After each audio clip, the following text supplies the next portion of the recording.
Good evening. My name is Paul, and I'm actually a very mild alcoholic. Things that Max said were grossly exaggerated. Truth is that at the time she was talking about, I wasn't even an alcoholic. I didn't become an alcoholic until I'd been coming to these meetings for 7 months. It wasn't funny. It was changed my life dramatically. I'm glad to be here. I'm really glad to be here. I've had a wonderful weekend already, and it's just now getting started for the rest of you. Denny and Phyllis were our hosts and hostess, and we've had a wonderful time and really enjoyed it. Everybody should have a chance to be hosted by them at least once in your life. Had a great meeting this morning at 7 o'clock, and I'm just delighted with that, and looking forward to a great weekend, and particularly looking forward to Earl's talk tomorrow night. And stand up and wave to the people, Earl. I know you'd love that. Come on, stand.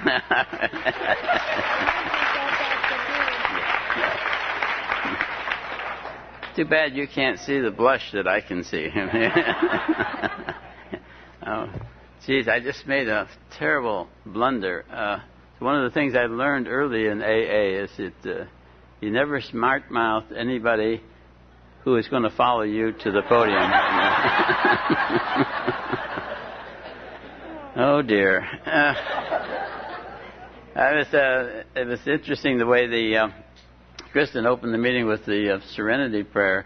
It reminded me, I went to Colorado one time to talk. They were having a fundraiser, and it was the second year that they had it. And the first year, it was on a Saturday afternoon. They had a meal at noon, and then followed by a speaker and other stuff. And the first year, they had 150 people, and they were quite happy with it, but wanted to have it again. And they asked me to come and talk. And then what happened was the fellow that was setting it up, doing the work, got what he called a resentment. I don't know if you have those here in this area. But he quit and called it off. Well, that made everybody in town have a resentment that he called it off. And they decided he couldn't do that. By God, they were going to set it up and do it themselves. And instead of having 150 people, they'd shoot for 300. Well, they worked so hard that they had 500 come to the thing. And what that did was it put a strain on the caterer. It was a catered meal, and the caterer said, but it's okay, he could do it. It was just to take him a little extra time to get it ready. And the other problem was that the local minister was supposed to come and read the invocation, and he hadn't shown up. And so that way they solved that was they went to one of the old-timers and asked him, if the minister doesn't show up, would the old-timer give the invocation? And the old-timer said, well, yeah, he would do that. And he started thinking in terms of what he would say. Meanwhile, the caterer's working and getting things going, and the alcoholics are getting hungrier and hungrier. And the old-timer is making notes on what he's going to write on his invocation. And finally, the caterer says, well, the food's ready, we can serve now. And the alcoholics all wanted to go, no, they said, you can't eat now, you have to have the invocation first. And so they called up the old-timer to come and give the invocation before they could eat. And he got up there and he started to read. And the first word was the word God. And they all recited the Serenity Prayer and ran for the food.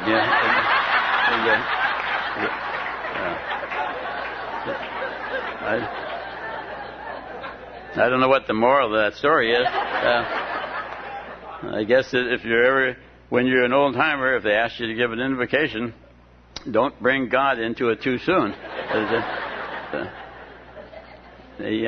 Anyhow, we're glad to be here. People asked if we drove up or flew, and I said we flew up. And if you fly someplace, one of the first things people ask you is, did you have a nice trip? Did you have a nice flight? And what we had happen on this flight was there were two flight attendants, a man and a woman, a boy and a girl. And they were going down the aisle with the cart giving the drinks out.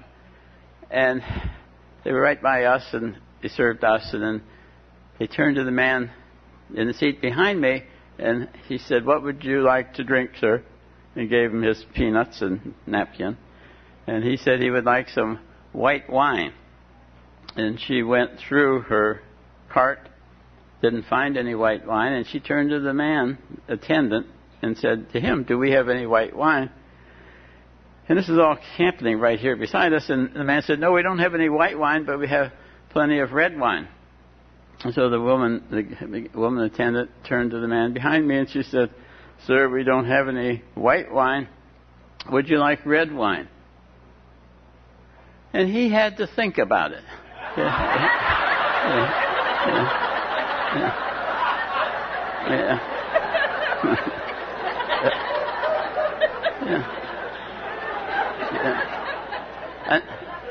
Until he got to thinking about that, I hadn't realized, what a serious social blunder it would be to drink the wrong color wine with airline peanuts.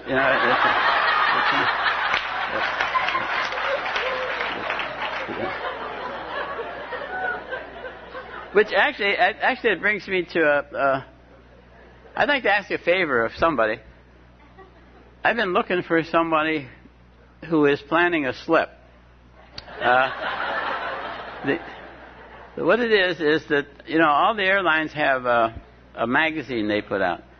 And American Airlines, I think it's American Way or something. And in this magazine, I was reading through it, and one of the department things, this gal writes the thing every issue on the best buys. And she'll talk about the best audio and the best video and the best play and the best movie and the best book and the best this and the best that. And under the best drinks, she has the thing under the best wines.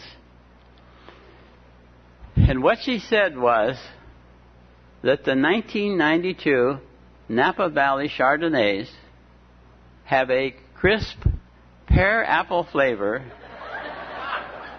with a touch of clove at the end. Now, what I'm looking for is somebody who's planning on going out there anyway. And remember, it's the 1992 Napa Valley Chardonnays. I don't really care too much about the crisp pear apple flavor, but I really would like to know, does it really leave you with a touch of clove at the end?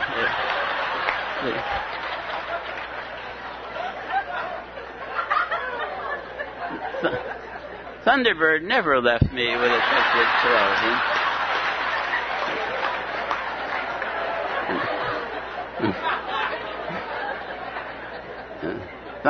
Thunderbird was my favorite white wine, and Ripple was my favorite red wine. So, and if you're out there, would you check? It's not worth me going out to check it out. Not worth me going out. In fact, I haven't had a drink. The last day of last month was my birthday. It was my 30th birthday. No. You're nowhere near as impressed as I am.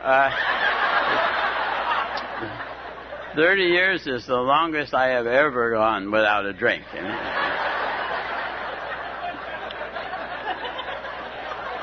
30 years is a long time between drinks for me.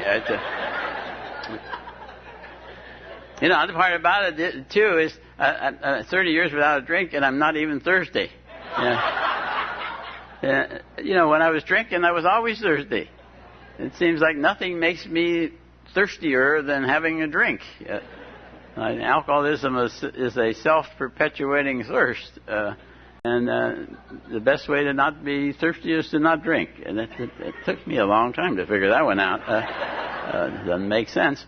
And Actually, one thing I noticed, we didn't ask for newcomers. Could we see the hands of the people with less than, are in their first year of sobriety? Everybody with, oh my goodness, look. Oh my goodness, wonderful.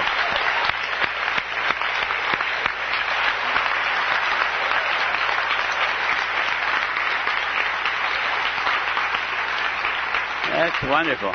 That's wonderful. The place is crawling with them. We love that. We love that. We love to have newcomers. I mean, Chuck. His name was Bill. Bill W. One of the two. They haven't been around long, you know. People are always changing their name. Every time I learn what their name is, they change it. Bill W., one of the two founders of Alcoholics Anonymous,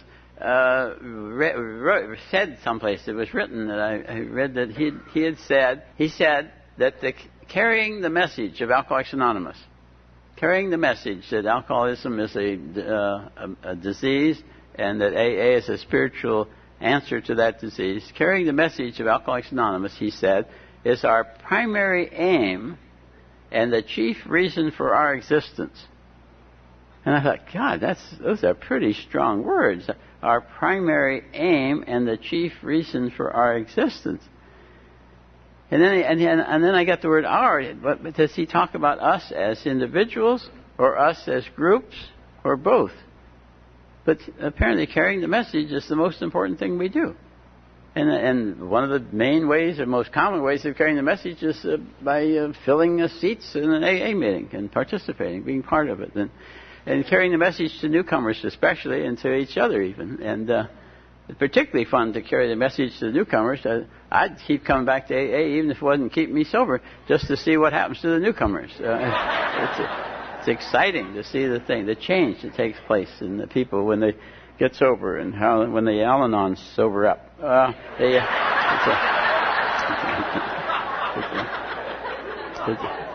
So you newcomers, they say you're the lifeblood of the party, and you're the most important people in the room, and all that crap. Actually, I'm the most important, but so we're really glad you're here. In fact, we're so glad you're here that we don't care whether you're glad you're here.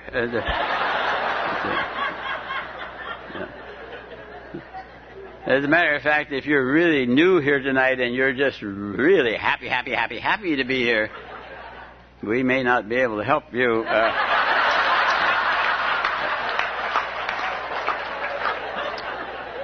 At least not until you get off of whatever you're on, you know. That's why they say keep coming back, you know. And so anyhow, we're glad you're here, and I'm glad to be here. And I talked about me being the most important person in the room. You thought I was kidding, but I'm not. We have one of our new meetings there. We started a topic discussion meeting, and the format is for the leader. We pick a leader for each week, and the leader comes in with a topic, and then we talk on that topic for an hour. And this gal came in, and she announced that her topic was going to be bondage of self. And I thought, that's a dumb topic. She won't get anybody to participate with that. Well, she did, and I thought of a lot of good things, and they didn't even call on me. But, you know, that bondage of self, I hadn't paid much attention to that until she said that, and I got to thinking about it. And that bondage of self, I came to realize that I am basically the most interesting person I know. I really find me fascinating. I love to think about me. And somebody asked me the other night, says, well, have you figured out what you're going to talk about tomorrow night? I says, yeah, me, you know. I love to think about where I've been and where I wish I'd been and where I wish I hadn't been, things I've done, things that I wish I hadn't done, things I maybe do, things that are going to happen, things might not happen, things to worry about. You know. I'd love to think about me. You are interesting, but you're nothing compared to me.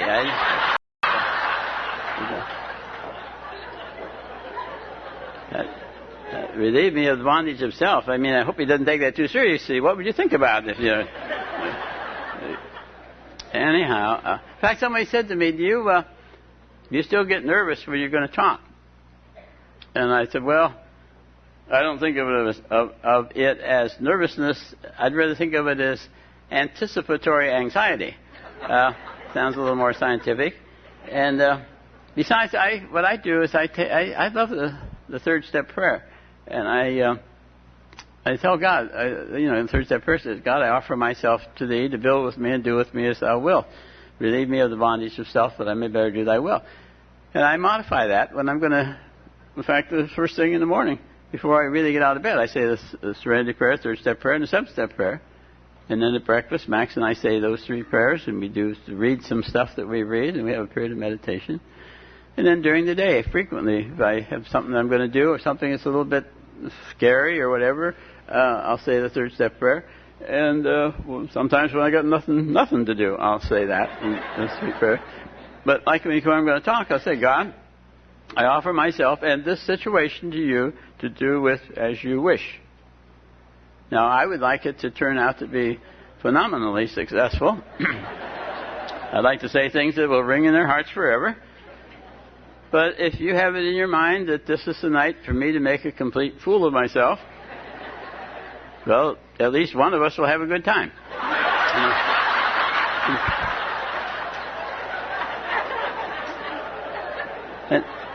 And sometimes he really has a lot of fun. Refers to it as having something to do with humility. And I don't enjoy that. So anyway, I leave it up to him.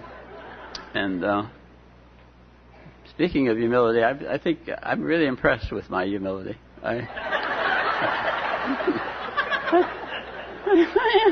She bumped me. I'm proud of my humility. I think I handle things very well. Anyhow, I guess that's enough for the introduction. I should get into my story.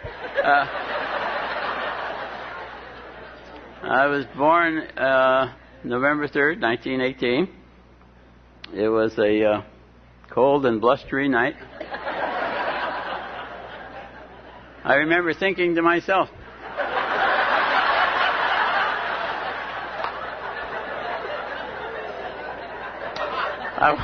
I wasn't talking very much then. I remember thinking to myself, what am I doing here? Why wasn't I consulted on this? And I think I carried that thought the rest of my life. And I used to drink, social drinking. I didn't have a drinking problem. I was neurotic. Yourself. In fact, I remember, this should be added to the things we have tried in Chapter 3. I was reading a medical journal, and it talked about how carbon dioxide inhalations were a good treatment for psychoneurosis. And I've always thought that I was neurotic, and I came from a very neurotic family. I used to endear myself to my family by telling them how neurotic I thought we all were, and not alcoholics, but neurotics. And I thought this carbon dioxide inhalation should be good for me. What it is carbon dioxide is the thing that makes you breathe. It's the thing that keeps you from holding your breath longer than you can hold it. It isn't lack of oxygen. It's the fact that your body builds up carbon dioxide and makes you breathe. And if you hyperventilate, you're over-breathing, you're blowing off the carbon dioxide, and you feel breathless, but actually you need to hold your breath or breathe in a plastic bag and accumulate the carbon dioxide. I'm going to send you all a bill on this. You don't get all this physiological instructions for nothing. But anyhow, when you're breathing carbon dioxide and you keep breathing too much of it, you breathe faster and faster and faster and faster and faster and deeper and deeper and deeper, and the lights flash and the bells ring and you go blind, and it just goes. Things get louder and louder and louder, and all of a sudden your brain explodes and you pass out. I thought, boy, that ought to cure something. I will try that. But I couldn't see my way to going to any doctor and saying, I'm neurotic and I want some carbon dioxide inhalations. Here's written in this medical journal. And besides, I'm the best doctor I knew. And So I just called up the gas company, not your gas company, but the gas company that sells tanks of gas, and ordered a tank of carbon dioxide gas, and the guy delivers it in the big truck with these big tanks. It was a tank about so big and so big around, must weigh about 250 pounds, had it on a dolly, runs it up to the front door, and says, "Where do you want this?" I said, "Well, in the master bedroom, naturally, you know." Where would you think I would want it, you know? With a hose and a mask and a valve, you can turn it on. So it didn't take any medical degree to know you should lie down to do this. And you put the mask on and you turn the gas on, but you didn't have to be a genius to know you needed somebody to turn it off. You know? So I go into the living room, and Max is watching TV, and I said, I'm going to take this treatment, and I'm going to breathe faster and faster, and finally my brain's going to explode, and I'm going to pass out. And when I pass out, will you come in and take the mask off and turn the gas off? And she said, "I suppose." And anyway, it didn't work. Didn't take care of my drinking problem. I didn't have a drinking problem. I had a sleeping problem. I had a lot of marital problems. Jeez, Max, as she said, she drove me to drink for 28 years. In fact, as we were growing up, we'd known each other since we were 4 years old, and the Gensline boys, her uncles, that were alcoholics, and they were always getting put their name in the Alliance Review and put in jail for common drunk. And as we were growing up, my parents did not the least bit happy for me all the time playing with the Gensline girl. They were afraid that when we grew up that we might get married and I might turn out to be an alcoholic. And by God, they were right. It's not really funny. Most people don't know how they got to be an alcoholic. I do. I'm an alcoholic by marriage. And so anyhow, yeah, we had our problems here and there, and it caused me to have trouble sleeping. I used to.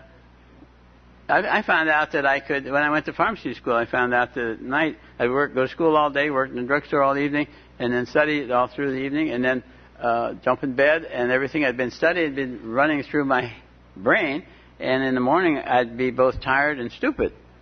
And I found that I could drink a couple of beers, jump in bed, sleep real fast, and wake up smart.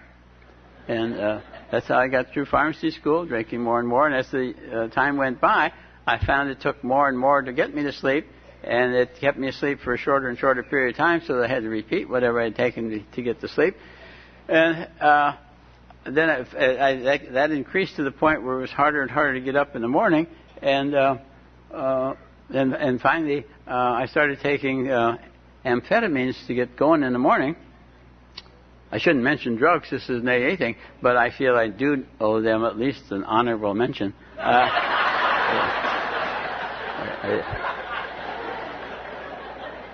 I don't know that I could have had the stamina to have completed my pre-AA training period if it hadn't been. It did tend to affect my voice, in that I sometimes couldn't.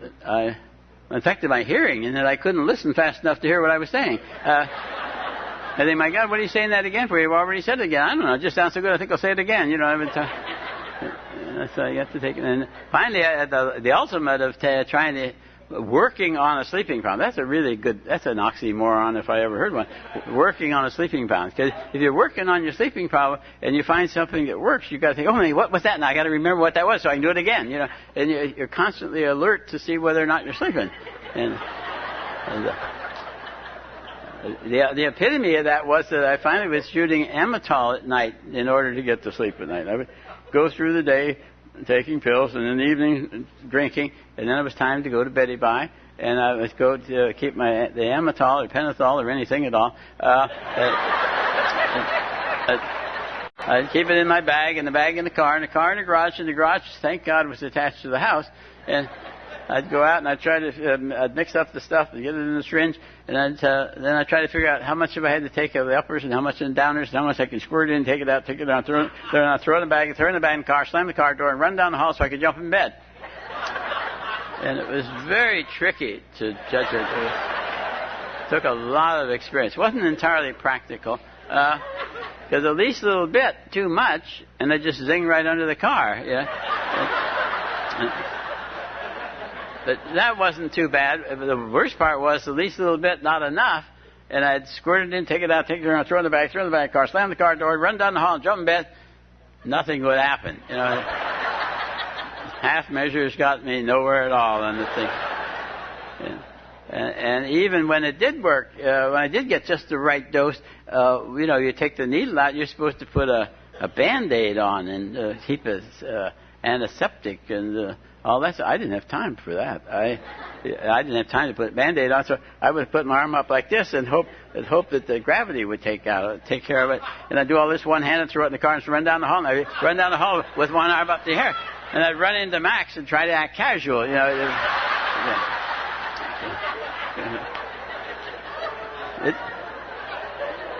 It's actually it's hard to be casual when you're in a hurry, and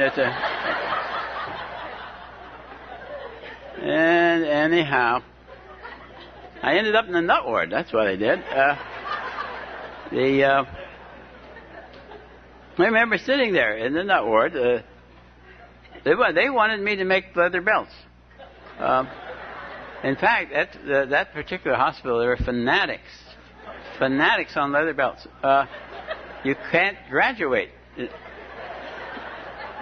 I'll bet if they had a Senate investigation, they'd find there people have been there for years, and they won't let them out till they make something useful. And they wanted me to make leather belts, and they tried to convince me that the quality of my life would improve if I learned how to make leather belts. I told them, I have a whole wall. I have a wall full of licenses and certificates and diplomas and papers to prove that I've been educated way beyond my level of intelligence. And I don't see how making leather belts would improve my life in any way. I didn't understand the philosophy, and besides, I didn't understand the instructions. Which is not my fault. That's the fault of that dumb occupational therapist, because I've always known if you don't understand something well enough, you can explain it to me so that I understand it, then you don't understand as well as you're supposed to. And she'd explained it to me 3 times, and I wasn't going to embarrass her by asking her a 4th time. So I was sitting there in the nut ward, commiserating with myself of what's a nice guy like me doing in a place like this. And this dumb psychiatrist, who couldn't see that my problems were strictly marital, walked up behind me and wanted to know, would I be willing to talk to a man from Alcoholics Anonymous? And I thought, my God, don't I have enough problems of my own without trying to help some drunk from AA?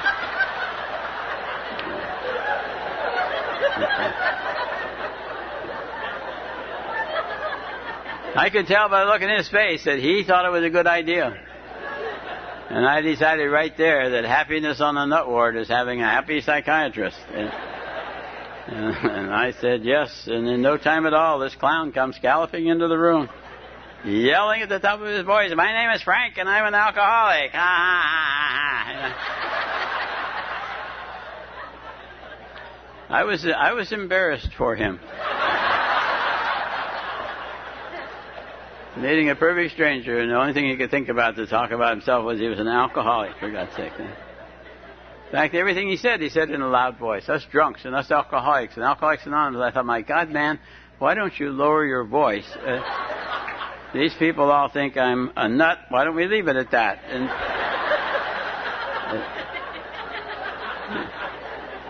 another thing I didn't like about the nut ward is they wouldn't let you stay in bed in the morning. You had to get out of bed, and if you wouldn't go and make moccasins, then you had leather belts, you had to go and sit in the day room. And the day room is a big room, and one whole wall was glass. And on the other side of the glass was the sidewalk. to the main entrance of the hospital, which was right there. And I could just see my patients walking by, looking in. Oh, hello, Dr. Paul. How are things in the nut ward? You know.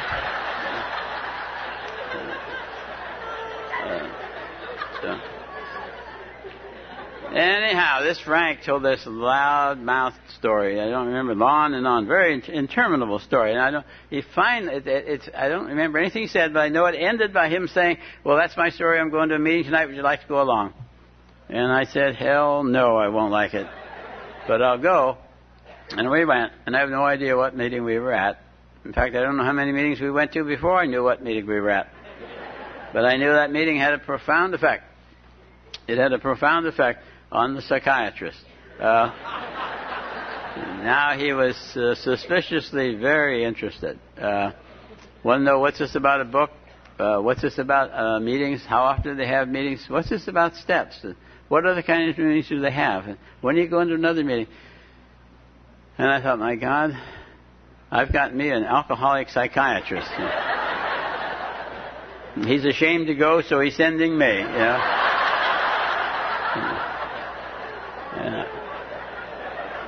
So I wanted to go to every meeting I could, so I could get enough brownie points to get out of that dump. And I told Frank I wanted to go every night. Frank was good about that, except for a Friday night. Friday night, he didn't know that he would be going. He thought maybe on Friday night he might have a date with Carolyn. And I thought, well, that's a hell of a way to run an organization. And I reported him to the psychiatrist, who got somebody else to take me on Friday night. And I finally got enough brownie points, and I got discharged from the hospital, and I had no intention of going back. Why would I go back? I wasn't an alcoholic. The only problem was that Max liked the meetings. And, of course, once I found that out, it threatened her if she didn't shape up. I wouldn't go to AA anymore. And, I said that once too often. And she did what she couldn't do. She drove down to Laguna Beach from Anaheim, went by herself, went to meeting by herself. She couldn't drive the freeway. She didn't know how to get that far, but she did it anyway. She went off, went to the AA meetings by herself. Have you ever tried that? You ever tried sitting at home on a Saturday night, drinking, while your non-alcoholic spouse is off laughing it up at an AA meeting?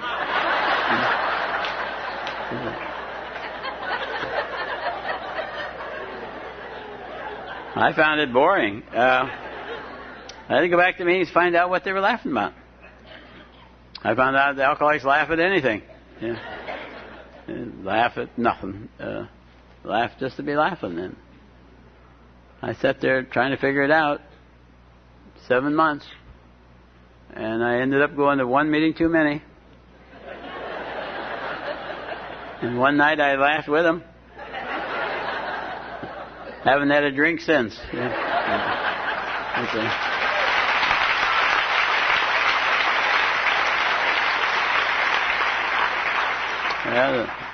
Laughter is very spiritual to me. In fact, I'm convinced that my higher power laughs. My higher power laughs every time he hears alcoholics and Al-Anons laugh, even if he doesn't understand the joke. Just enjoys the laughter. And so I've been coming back ever since. And when I first became an alcoholic, I was just very, very mild alcoholic. Very mild. Just almost a non-alcoholic.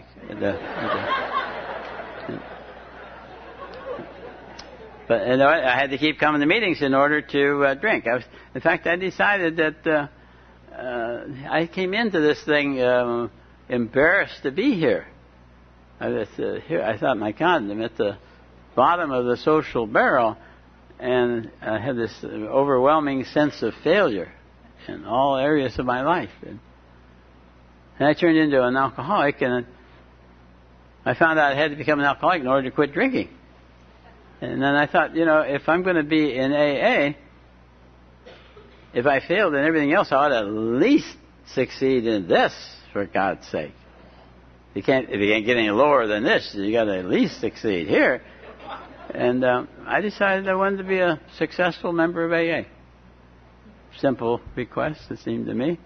And I didn't make a pact with anybody else, just with myself. I decided going to be a successful member of AA. In fact, I even went so far, at that time they talked about stick with the winners, stick with the winners, stick with the winners, they said.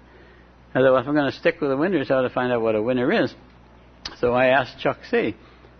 He'd been sober 100 years or so, and he knew everything. And I said, what's a winner? And I was surprised when he had to think about it. And he said, well, I guess you have to die sober. And I thought, die sober? God, that reminded me of how I used to plan on being one of the saints. How yourself? I was really going to do it. I went and got the book, Lives of the Saints, big thick book. I was reading up. I decided which one was going to be my role model. I was going to be a saint, trying to pick my role model. Till I found out that the final thing about being a saint, you can't be declared a saint until you've been dead 300 years. And I thought, well, screw that. You know, I've never been happy about anything you have to die to get the accolades for. So I lost my sainthood. And I thought, well, if I have to die to be a winner, I'll just be a successful member of AA. And over the years, I've changed a little bit what my criteria is to be a successful member of AA. But I don't know any successful members of AA who drink. And then I found out that if I want to keep from drinking, I've got to keep going to meetings. It takes a lot of meetings to keep from drinking. But the more I went to meetings, the more I realized that if I want to stay sober, I've got to work the steps to stay sober. And then once I worked the steps, I kept going to meetings and having working the steps and seeing what was going on around me. And I found there are a lot of people, seems to me a lot, who go to meetings long enough to stay sober to find out they have to work the steps in order to stay sober and work the steps, then find out they don't need the meetings anymore and end up getting drunk after 15, 20, 30, 40 years.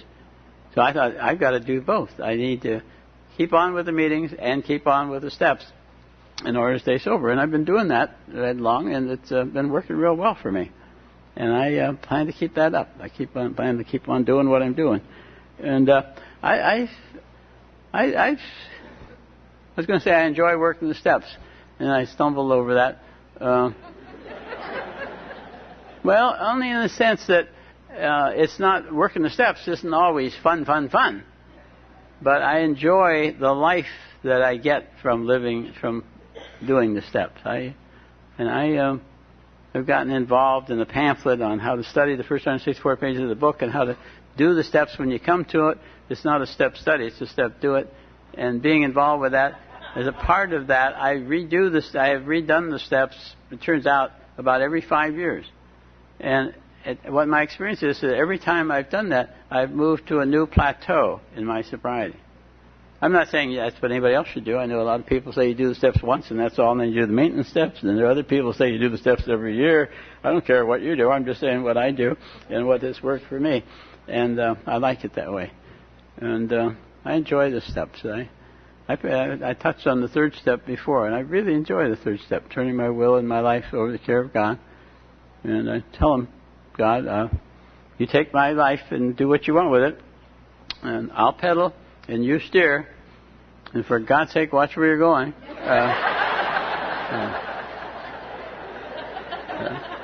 I'm sick of some of the places we've been, you know. And in fact, I have at my den, at my office at home, I have a plaque-like thing. It's a photocopy of the one page of the magazine or the book section of the LA Times, and has a picture of the author and the name of the book, and there's a quote from the book, and I have it up there because I like the quote from the book. And the quote says, "I suppose if I'd got the job I wanted at Montgomery Ward, I never would have left Illinois." Simple enough statement. I suppose if I'd have gotten the job I wanted at Montgomery Ward, I would never have left Illinois. The author didn't get the job at Montgomery Ward, and he did leave Illinois, and he became a radio sports announcer, a movie actor, Union president, the governor of California, and president of the United States. And I thought, that's so much like what we hear. We don't get what we want, but we get what's according to God's plan. And I need to remember things like that. It's often best when I don't get my way. And it's a business of enjoying working the steps. The more I think of that, the more I think of it. It's such a profound difference. The sixth and seventh step are so profoundly different than what I feel I was taught all my life. I was always taught, as I understand it, that I could have done better if I'd have tried harder. All I had to do was try harder. And today I look back at it, and I was trying as hard as I could all the time. I really think I have been doing my best at every moment of my life, up to and including this moment. And so is everybody else. If we could have tried harder, we would have tried harder. But the thing that I always thought that it was up to me to correct my defects of character, that I should work on them, and that I should ask God to help me get rid of my defective character. And that anything I wanted to do, I need to ask God to help me do what I wanted to do.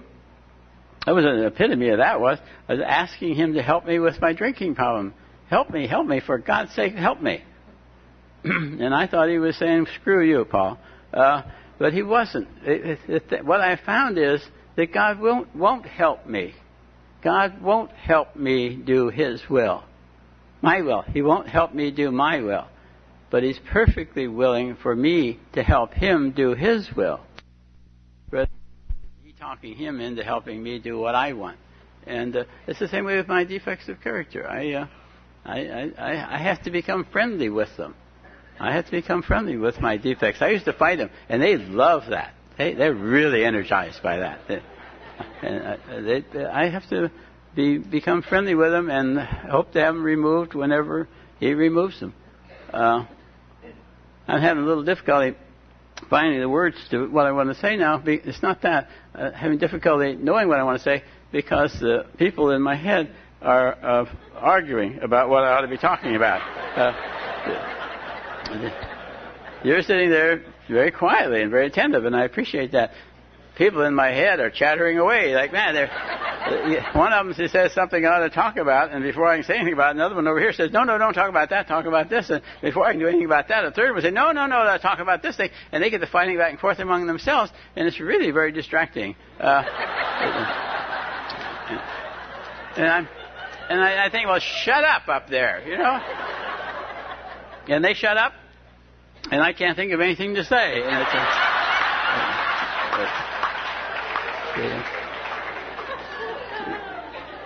in fact, that's one of the biggest things about doing the steps and living this program. I've gotten along more. I'm much more comfortable with them up there. I mean, I don't fight them anymore.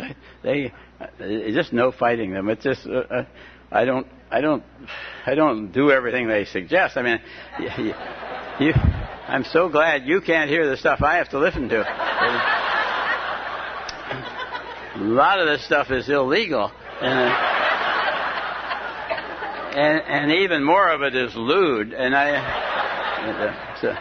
I don't fight them. And the things they suggest are out and ridiculous. I don't fight them. I think, thank you for participating. Now, if you'll sit down, I'll call on somebody else. And I listen to everybody, and then I decide what I'm going to do and how it's going to be from there. Anyhow, I really enjoy living this program, and I enjoy being married with Max. Max mentioned at the end of this year we will have been married 58 years. We've known each other for over 70 years. And last December 2nd was our 57th wedding anniversary. And I told her that my gift to her for our wedding anniversary was that I was going to do everything that I could think of, not everything she could think of, to make our 58th year the best year of our marriage. And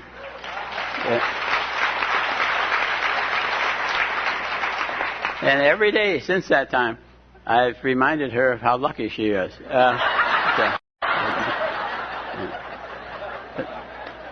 But she mentioned about communication, learning to communicate.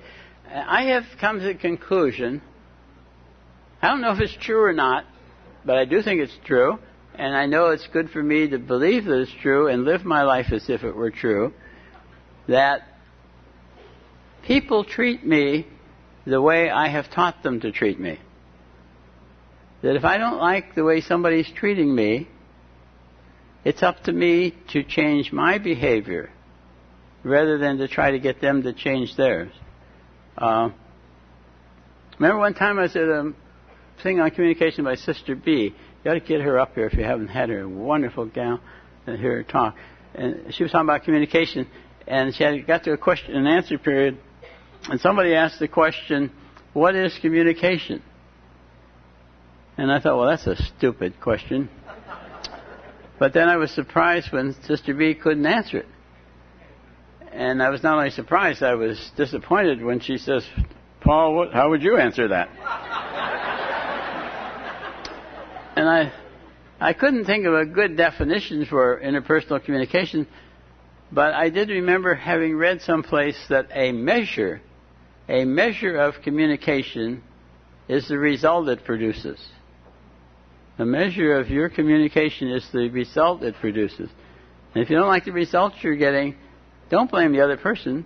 Blame yourself. If you've taught them to treat you the way they're treating you, you can teach them different, whatever the right word is. Teach them to do it differently. But anyway, I find that a real challenge. I have become very conscious of the max of my communications and communications generally. Life is basically a communication problem. I have relationships with people, places, things, and situations, and communications about those relationships. And I really think that an interpersonal relationship, a marriage, a partnership, it really is an ongoing test of one's communication skills. That's enough of that, for God's sake. Let me say this. I was thinking, somebody showed me a computer program that makes charts, and you use this program in a computer, and you put in data, and it'll make a pie chart and cut it up in pieces and color it all and stuff like that, or make a bar graph and all that fancy stuff. And I thought, well, if I had a giant computer and put all the facts of my life into the computer with that program, what would a graph of my life look like? And I came to the conclusion that it would be like that Jelinek chart. It would be a giant V. That my life started way, way over there, and it's going to end way, way, way, way over there. And it's a V. And from when I was born in 1918 until July 31st, 1967, it was on a downhill course. Now, it wasn't a straight line down. It was up and down. Just enough ups to keep me confused. And when it went down earlier than it went down the last time. And it ended up, and it ended up in the nut ward of the hospital I was on the staff of. And that wasn't bad enough. I had to go to AA. And I went to AA for 7 months and one extra meeting, too many. And finally I accepted the fact that I, of all people, strange as it might seem, and even though I had no choice in the matter, I was a mild alcoholic. Yeah. And from that point on, my life's been getting better and better and better and better. And today it's far better than it's ever been. In fact, when I picture God up there creating reality, working day and night, holidays included, working like a fiend, creating reality, I can just visualize one of his messengers coming up and saying, oh, my God, God, we got a problem. Paul doesn't like the day we sent him. I can just see God saying, well, you can tell him where to go, you know. And I think that's our life. That's what it's all about. Our job is to accept life, whether we like it or not. And I love that line in the middle of page 132 that says, we absolutely insist on enjoying life. Absolutely insist on. I've read many textbooks, studied many textbooks, never before ever saw a textbook on how to recover from a seemingly hopeless state of mind and body, a serious medical illness, where part of the recovery was that you absolutely had to insist on enjoying your recovery. And yet I find if I'm not enjoying my relationship with Max, I'm not doing it right. If I'm not enjoying my program, I'm not enjoying it right. I'm not saying we have to be happy, happy, happy, but in AA we can enjoy AA funerals. Somebody died sober. I mean, all kinds of things. We get joy, even in the misery that we're going through. The people in my head are arguing. Half of them keep telling me, your time is up, shut up. And the other half is saying, no, this is fun, let's sit in here and talk some more. And one of them keeps tell them that you love them and sit down. But I hesitate to say, I love you all, because when I was new, I'd hear people say that and say, I love you all. And I think, oh, crap. You don't even know me. And if you did, you wouldn't like me. But anyway, I love you all, whether you like it or not. Thank you very much.